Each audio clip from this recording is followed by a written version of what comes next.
قال المؤلف رحمه الله تعالى في باب من جحد شيئا من الأسماء والصفات، وقول الله تعالى وهم يكفرون بالرحمن.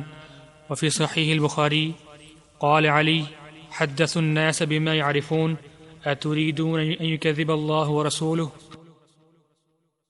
باب من جحد شيئا من الاسماء والصفات، جو شخص اللہ تعالیٰ کے ناموں اور اس کی صفات میں سے کسی چیز کا انکار کرے تو اس کا کیا حکم؟ حکم واضح، انکار کرنے والا کافر۔ اللہ تعالیٰ کے کسی نام جو کتاب و سنت سے ثابت ہے، کسی صفت جو کتاب و سنت سے ثابت ہے، صحت اور صراحت کے ساتھ، اس کا انکار کرنے والا کافر۔ یہ حکم واضح ہے۔ یہ توحید کی مستقل قسم ہے۔ آپ جانتے ہیں توحید کی 3 اقسام: توحید ربوبیت، توحید الوہیت اور توحید اسماء و صفات۔ اللہ تعالیٰ کے ناموں اور اس کی صفات اور اس کے افعال کی توحید، اس کے ناموں کی، اس کی صفات کی اور اس کے افعال کی توحید، جس کا علم اور فہم ضروری ہے۔ چند مبادیات تو لازماً جاننے چاہیے۔ اللہ پاک کا فرمان ہے وَلِلَّهِ الْأَسْمَاءُ الْحُسْنَى فَادْعُوهُ بِهَا وَذَرُوا الَّذِينَ يُلْحِدُونَ فِي أَسْمَائِهِ۔ یہاں 2 حکم ہیں۔ اللہ کے پیارے پیارے نام ہیں، اللہ تعالیٰ کو ان ناموں کے ساتھ پکارو، ان ناموں کے ساتھ اللہ تعالیٰ کو پکارو جو اللہ تعالیٰ کے نام ہیں۔ یہ ایک حکم۔ دوسرا کیا ہے؟ وَذَرُوا الَّذِينَ يُلْحِدُونَ فِي أَسْمَائِهِ، ان لوگوں کو چھوڑ دو جو اللہ کے ناموں میں الحاد پیدا کرتے ہیں، اللہ تعالیٰ کے ناموں میں الحاد پیدا کرتے ہیں، ان کو چھوڑ دو۔ اس کا معنی بہت سے لوگ ملحدین ہیں، اللہ تعالیٰ کے ناموں اور اس کی صفات میں الحاد پیدا کرنے والے، انہیں چھوڑنا ضروری ہے۔ تو چھوڑیں گے کب؟ جب ان کی پہچان ہوگی۔ اگر ان کو آپ جانتے ہی نہیں تو چھوڑنا کیسے ممکن ہو؟ اللہ تعالیٰ کے ناموں میں جو الحاد پیدا کرتے ہیں انہیں چھوڑنا کب ممکن ہوگا؟ جب ان کی پہچان، ان کا تعارف آپ کو ہوگا۔ اور اگر تعارف نہ ہو تو انہیں کیسے چھوڑیں گے؟ کیسے ان سے بچیں گے؟ یہ بحث کافی طویل ہو سکتی ہے۔ میں اختصار سے ان چند قواعد کا استحضار چاہتا ہوں۔ اللہ تعالیٰ کے ناموں اور اس کی صفات پر ایمان لانے کا طریقہ۔ کچھ مراحل ہیں اس کے۔ پہلا مرحلہ یہ ہے کہ اللہ تعالیٰ کے ناموں اور صفات کے جو الفاظ شریعت میں وارد ہوئے ہیں ان الفاظ کو ماننا۔ مثلا الرحمن، الرحیم، السمیع، البصیر، اللہ تعالیٰ کے ناموں کے الفاظ ہیں، انہیں ماننا، ان پر ایمان لانا، یہ پہلا مرحلہ ہے۔ دوسرا مرحلہ یہ ہے اللہ تعالیٰ کے ہر نام میں اس کی صفت موجود ہے اور وہ صفت اس نام کا معنی ہے۔ مثلا سمیع کا معنی کیا ہے؟ سننے والا۔ سننا اس کی صفت ہے، یعنی کوئی نام صفت سے خالی نہیں۔ سننا اس کی صفت ہے جو کہ سمیع کا معنی ہے۔ ہر نام معنی کے ساتھ ہے اور وہ معنی اس کی صفت ہے۔ صفت پر ایمان لانا۔ 2 مرحلے: نام کے الفاظ پر ایمان لانا اور ان ناموں کی صفات پر ایمان لانا۔ کوئی نام اللہ تعالیٰ کا صفت سے خالی نہیں۔ وہ صفت کیسے حاصل ہوگی؟ اس نام کے معنی کے ساتھ۔ اور معنی کون سا مراد ہوگا؟ جو بھی اس نام کا ظاہری معنی، جس کو لغت عرب اچھی طرح جانتی اور پہچانتی، وہ معنی مراد ہوگا۔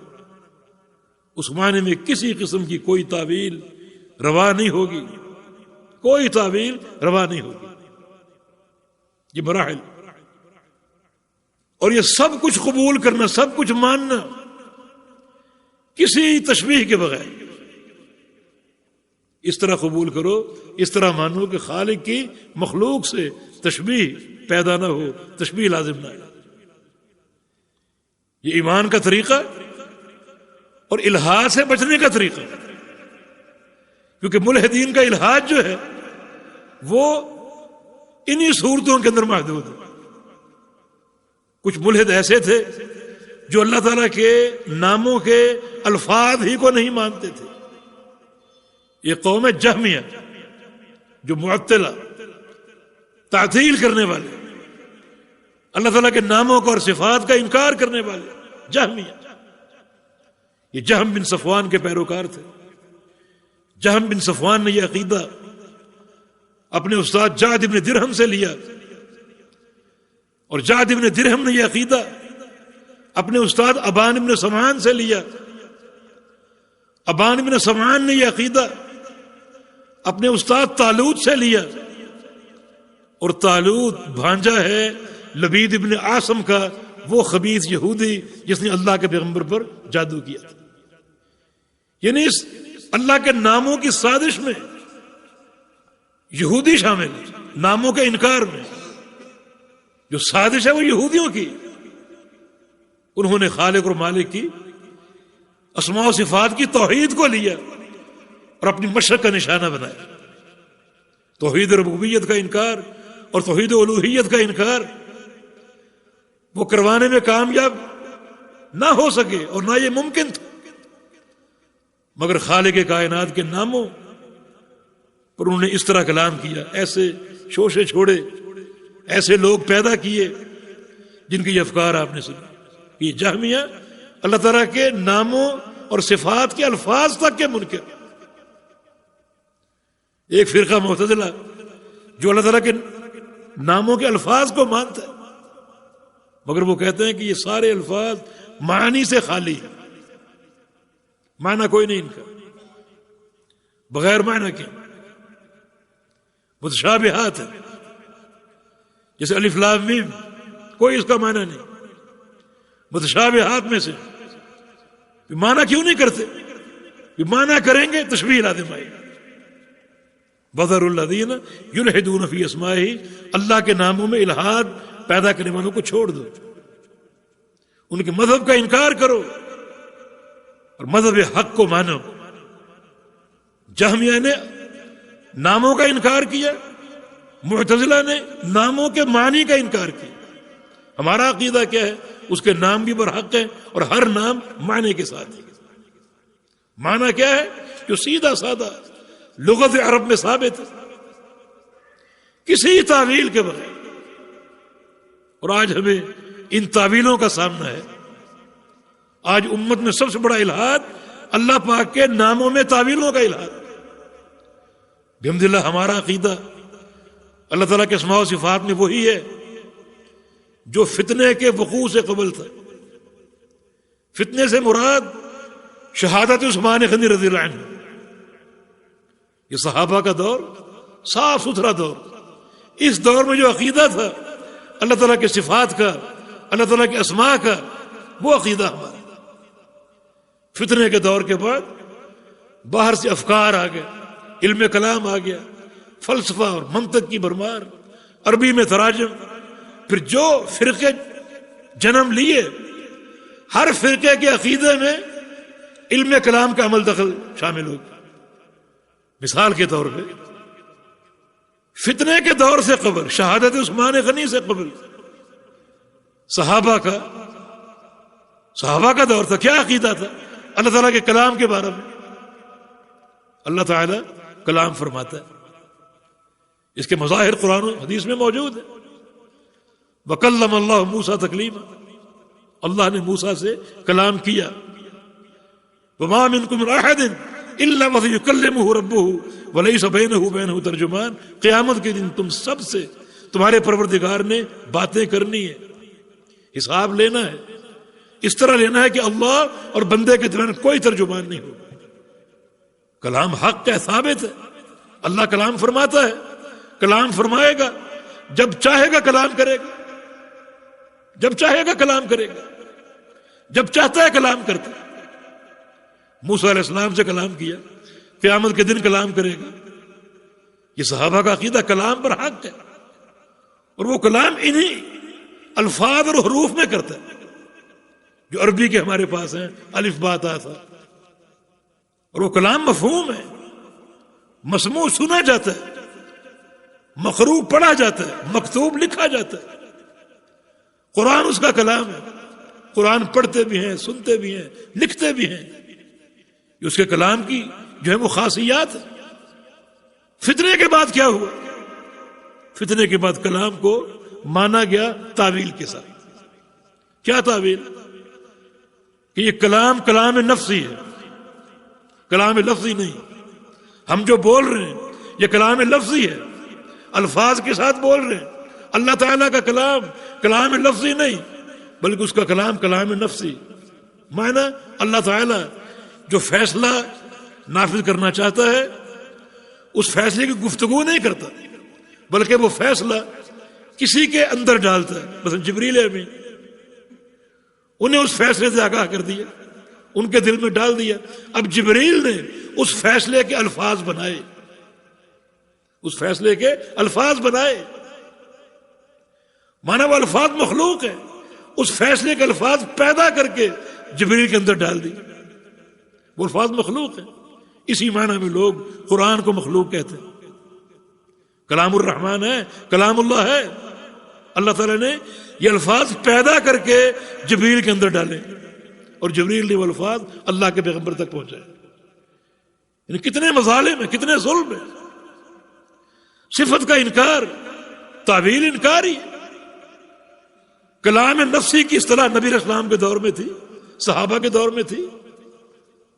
صحابہ کے دور میں، نبی علیہ السلام کے دور میں اللہ تعالیٰ کلام کرتا ہے، یہ سب مانتے تھے۔ کیسے کرتا ہے؟ جیسے اس کے لائق۔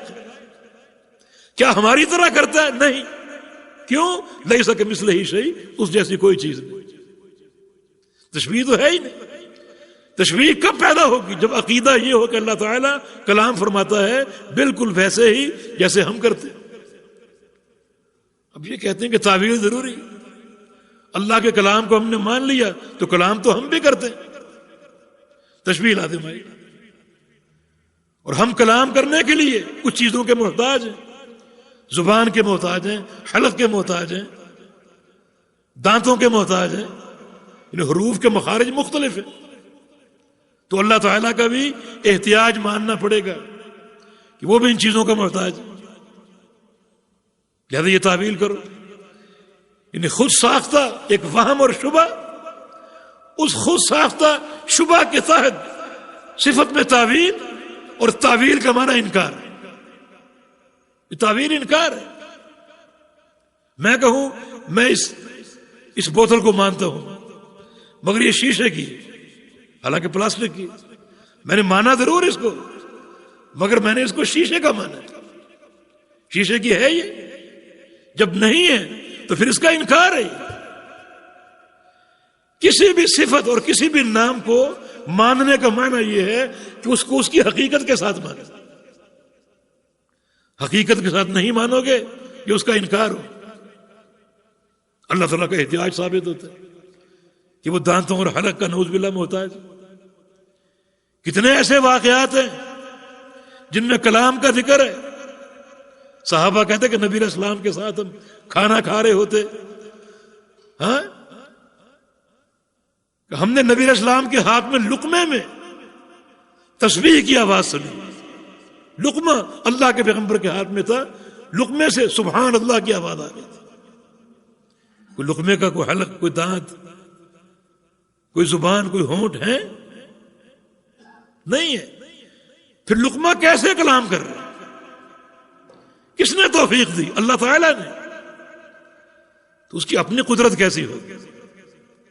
لقمے کو کلام کی صلاحیت دینے والا، بغیر ہونٹوں کے، بغیر زبان کے، اپنی قدرت اس کی کیسی ہوگی کلام کرنے والا؟ صحیح بخاری میں حدیث ہے، انی اعلم بحجر بمکہ کان یسلم علی قبل ان ابعث۔ اللہ کے پیغمبر فرماتے ہیں مکہ میں ایک پتھر کو جانتا ہوں میں، مکہ میں ایک پتھر کو بتایا نہیں وہ کون سا پتھر. کئی لوگ اسے غلط عقیدے نہ منسلک کر لیں. مکہ کے ایک پتھر کو جانتا ہوں، مجھے سلام کہا کرتا تھا. پتھر کی کون سی زبان؟ پتھر میں قوت گویائی کس نے پیدا کی؟ اللہ تعالیٰ نے. تو اللہ تعالیٰ اگر ایک پتھر کو بغیر زبان کے ہونٹوں کے کلام دینے کی صلاحیت دے سکتا ہے تو اس کا اپنا کلام کرنا کیسا ہوگا؟ ہم کوئی تشبیہ نہیں دے رہے، نہ کوئی تعویل کر رہے. اس کی صفت کلام حق ہے، کتاب و سنت سے ثابت ہے. کلام کرنے کا معنی لغت عرب میں معلوم ہے، اس کے مطابق ہمارا ایمان ہے. وہ کلام کیسے کرتا ہے؟ جیسے اس کے لائق. اللہ تعالیٰ نے اپنی صفات کا تعارف کرایا مگر کسی صفت کی کیفیت کا تعارف نہیں کرایا. جو بتا دیا اس پر ایمان ہے، جو نہیں بتایا وہ اللہ کے سپرد ہے. یہ سلف صالحین کا عقیدہ. اسماء و صفات کے باب میں یہ توحید کا اہم ترین شعبہ ہے. اسماء و صفات کی توحید یہ اللہ رب العزت کی توحید الوہیت کو مستلزم. اس پر ایمان، اس پر ایمان لانا ہے. اس کا انکار، اس کا انکار. اس میں جھول، اس میں جھول ہے. لہذا شیخ الاسلام نے یہ باب قائم کیا کہ اللہ تعالیٰ کے ناموں میں سے اور اس کی صفات میں سے کسی شے کا انکار، کیا اس کا حکم؟ انکار کفر. وہ حقائق جو شرعاً ثابت ہے، کسی حقیقت کا انکار کفر ہو. تو اسماء و صفات کا باب بڑا مہم ہے. لہذا ہمارا جو فرض منصبی ہے وہ یہ ہے کہ جو اللہ تعالیٰ کے نام اور صفات کتاب و سنت سے ثابت ہے، ہمارا سب پر ایمان. اس معنی کے ساتھ جو اس لفظ کا ظاہری معنی ہے، کیفیت اللہ کے سپرد. تشبیہ کے ہم قائل نہیں. ہر صفت تشبیہ کے بغیر ہے، ہر فعل تشبیہ کے بغیر. تو یہ نفیس عقیدہ صحابہ کرام کا جو اللہ کے پیغمبر سے حاصل ہوا، اس کو ہم قبول کریں کسی الحاد اور انحراف کے بغیر. کسی الحاد کے بغیر. وہ صحیح بخاری میں حدیث ہے، بیت اللہ کے پاس 3 شخص باتیں کر رہے تھے. 3 شخص، قریشیان و ثقفیون اور ثقفیان و قریشیون. ان میں سے 2 قریشی تھے، ایک ثقفی تھا بنو ثقیف کا، یا 2 ثقفی تھے، ایک قریشی تھا. ابن مسعود کی حدیث ہے. اور تینوں کی گفتگو کا موضوع کیا تھا؟ اللہ کا سننا. اس کا سننا کیسا؟ ایک کہتا ہے کہ اللہ تعالی ہماری باتیں سنتا ہی نہیں. دوسرا کہتا ہے کہ جو بات ہم آہستہ کریں وہ نہیں سنتا، جو زور سے کریں وہ سنتا ہے.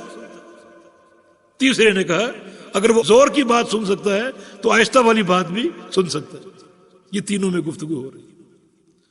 اللہ تعالیٰ کی ایک صفت کے صفت سمع ہے، اس کا سننا. ہمارا اس پر ایمان ہے. وہ سمیع البصیر، اللہ سمیع اور بصیر ہے، سنتا بھی اور دیکھتا بھی. یہ ان کی باتیں ہو رہی ہیں. اللہ کی وحی آ گئی. ذالکم ظنکم الذی ظننتم بربکم ارداکم. تمہارا اپنے رب کے بارے میں یہ گمان تمہیں تباہ کر دے گا اور خاسرین میں شامل کر دے گا.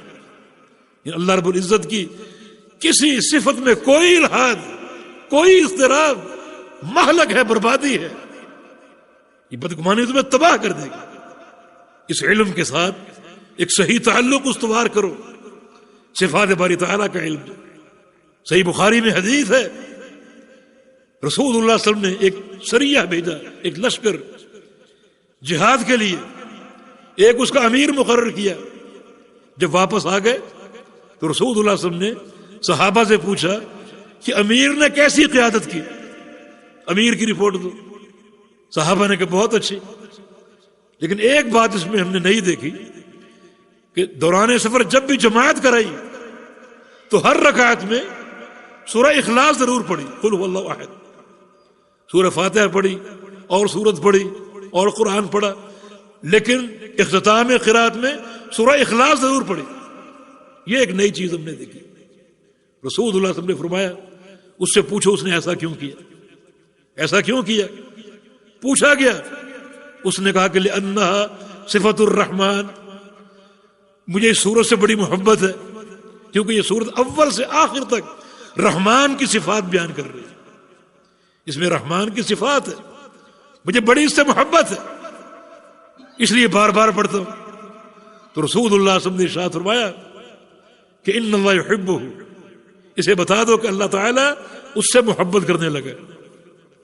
اور ایک حدیث کے الفاظ ہیں کہ حبہ ایاہا حبک ایاہا ادخلک الجنہ, کہ تمہارا اس صورت کو محبت کرنا تمہیں جنت میں پہنچا دے گا. اللہ تعالیٰ کے اسماء و صفات کے ساتھ تعلق, اس کا فائدہ آپ دیکھیے. اللہ تعالیٰ کی محبت حاصل ہوگی. اسماء و صفات کا علم کس ذات کا علم؟ ہمارے خالق اور مالک کا علم. تو کتنا یہ مقدس علم ہے, کتنا پیارا یہ علم ہے. اور ہر علم کی قدر اس کے معلوم کے ساتھ, ہر علم کی قدر اس کے معلوم کے ساتھ. ایک شخص کا علم مثلا جوتے بنانے کا, اس کی کتنی قدر ہوگی. ایک شخص کا علم ایٹم بم بنانے کا, اس کی کتنی قدر ہوگی. اور یہ علم اللہ تعالیٰ کے اسماء و صفات کا سب سے اعلی اور اشرف علم ہے. تو اس کے ساتھ تعلق بھی صحیح معنی میں استوار کیجیے.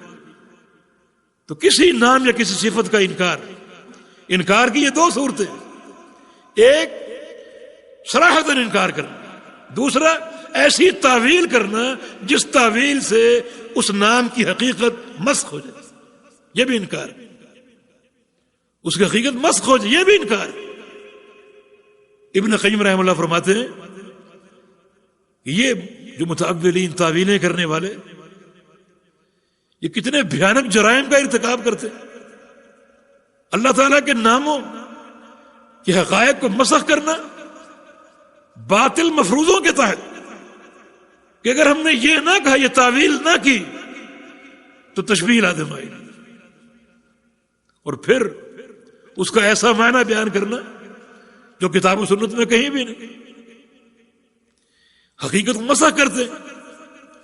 اور چوتھی جو ان کا بھیانک جرم ہے وہ یہ ہے کہ لوگوں کو وہ تاثر دے رہے ہیں کہ اللہ تعالیٰ اور اس کا رسول صلی اللہ علیہ وسلم ان کا بیان نعوذ باللہ اخلاص پر قائم نہیں. ہم نے اس کی وضاحت کر کے, ہم نے اس کی تشریح کر کے, اس عبارت کو سیدھا کر کے, اس کے مفاہیم بیان کر کے امت کے ساتھ خیر خواہی کا مظاہرہ کیا.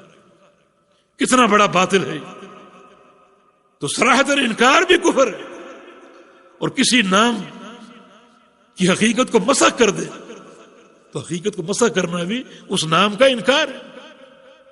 قرآن و حدیث نے اللہ کے ہاتھ کا ذکر کیا, صفت ید, بل یداہ مبسوطتان, اس کے دونوں ہاتھ فراخ ہے. ید کا معنی کیا عربی زبان؟ ہاتھ. قبول کر لو, تشبیہ لاتے ہوئے کہ ہاتھ ہمارا بھی ہے. تشبیہ کب بنے گی؟ جب یہ کہا جائے کہ اس کا ہاتھ ہمارے ہاتھ جیسا. یہ کون کہتا ہے؟ اس کا ہاتھ کیسا ہے؟ ثابت ہے کتاب و سنت سے. کیسا ہے؟ جیسا اس کے لائق ہے. ہمارے جیسا ہے نہیں. کیوں؟ لیس کمثلہ شیء. مگر جیسا بھی ہے کمال کا, ہمارا ایمان. اب تعویل کیا کی؟ یدن کا معنی قدرت, طاقت, قوت, یہ مراد. ان حقیقت کو مسخ کر دیا. جو سیدھا سادہ معنی جس کو معنی ظاہر کہا جاتا ہے, اس سے انحراف کر کے صفت کی حقیقت کو مسخ کر دیا کہ یدن کا معنی قوت ہے.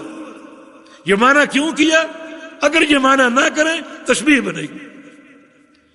اچھا, یدن کا معنی جو قوت کیا ہے, یہاں تشبیہ نہیں بنتی؟ کیا قوت انسانوں میں نہیں ہے؟ ثم جعل من بعد ضعف قوة, ہم نے انسان کو کمزوری کے بعد قوت دی. ان خیر من استاجرت القوی الامین, موسیٰ علیہ السلام کے بارے میں کہ یہ قوی اور امین ہے. قوت تو ہے, تشبیہ تو یہاں بھی بن رہی.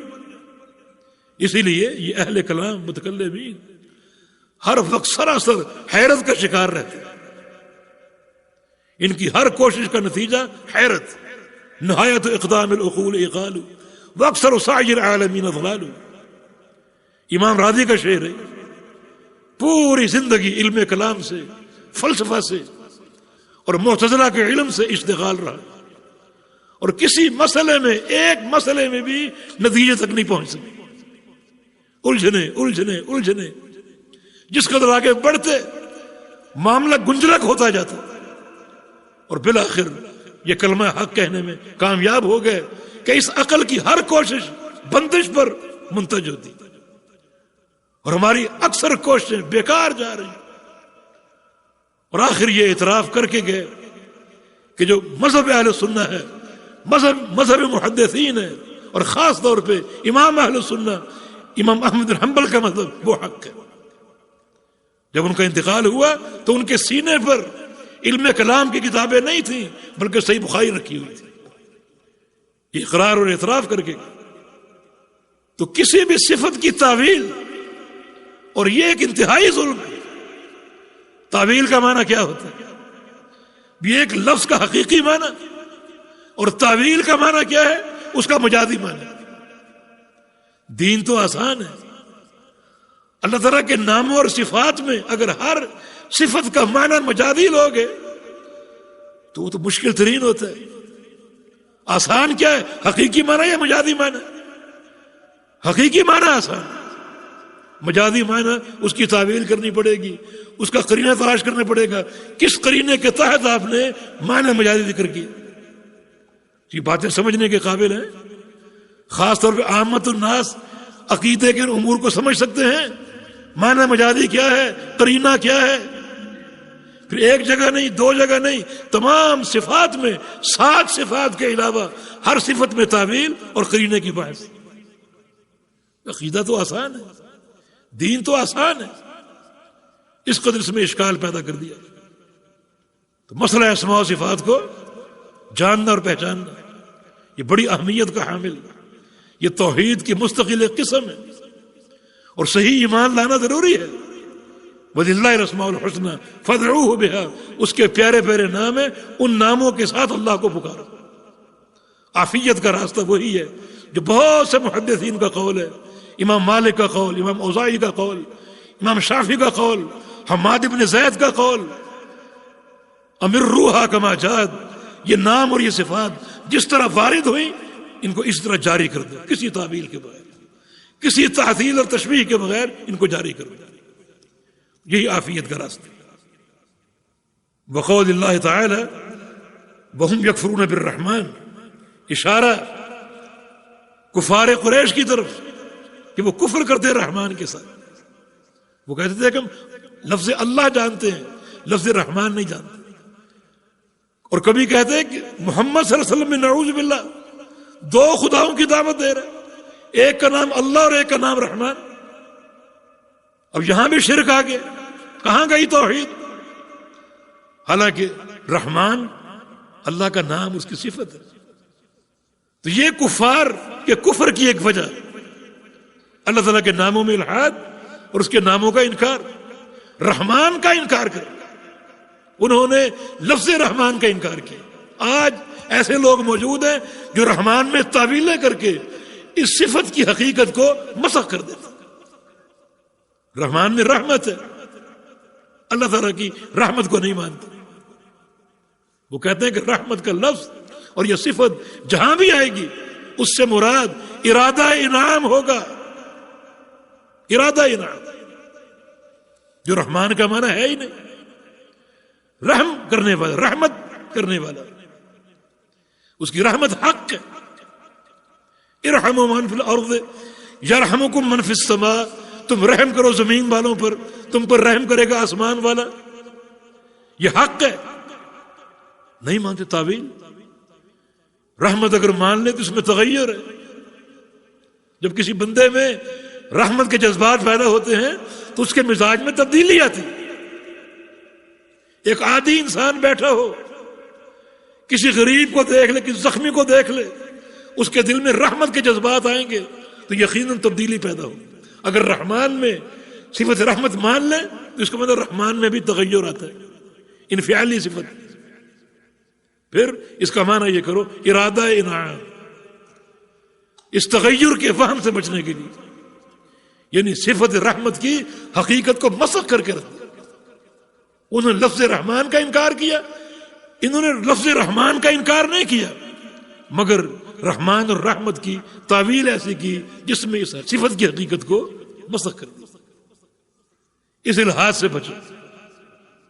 اللہ تعالیٰ کا جو نام کتاب و سنت سے ثابت ہے ہمارا اس پر ایمان ہے، اس کے الفاظ پر بھی، اس کے سیدھے سادھے ظاہری معنی پر بھی، اس کے اندر موجود صفت پر بھی، کسی تشبیہ اور کسی جو ہے وہ تعطیل اور تعویل کے بارے میں۔